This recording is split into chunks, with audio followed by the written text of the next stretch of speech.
La deuxième partie ressemble beaucoup à la première partie. Cette fois-ci, on compte le nombre d'élèves dans des collèges. On cherche donc combien on a d'élèves dans le collège A, combien d'élèves dans le collège B et combien d'élèves dans le collège C. Et ensuite, on s'occupera du collège D.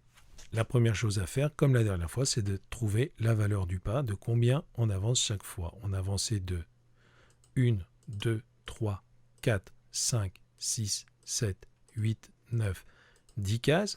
Pour passer de 600 à 700, on comprend qu'on avance de 10 en 10. On va vérifier. 600, 610, 620, 630, 640, 650, 660, 670, 680, 690, 700. On est bon. Donc on a trouvé le pas. On va maintenant chercher combien d'élèves sont inscrits au collège A, combien d'élèves au collège B et combien d'élèves au collège C. Donc, comme tout à l'heure, 600. Donc ici, on est à 610. 610, 620, 630, 640, 650. 660, 670, 680. Mathilde affirme que la flèche pour le collège D indique 741 élèves.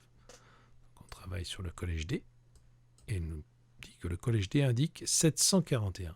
Et elle a tort. Ce n'est pas 741, alors pourquoi? On va donc déjà trouver combien valent les graduations à gauche et à droite de la flèche. 700, 710, 720, 730, 740 pour cette graduation-là et 750 pour cette graduation ici. Tu comprends que si on avait eu comme le prétend Mathilde 741 élèves, notre point serait beaucoup plus près de 740. Ici, il est entre 740 et 750, c'est certainement 745. Peut-être 744, peut-être 746. Et ça ne peut pas être ni 741, ni 749. On va placer approximativement ces deux collèges. Collège E, 716 élèves, entre 710 et 720, mais plus, du coup, du côté de 700. 716, on est à peu près entre 710 et 720.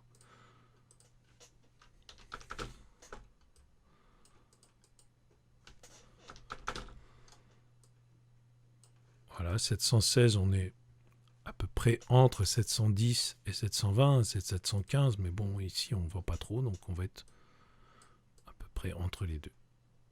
Le collège F, lui, il est entre 730 et 732, plutôt du côté de 730. Il sera par ici.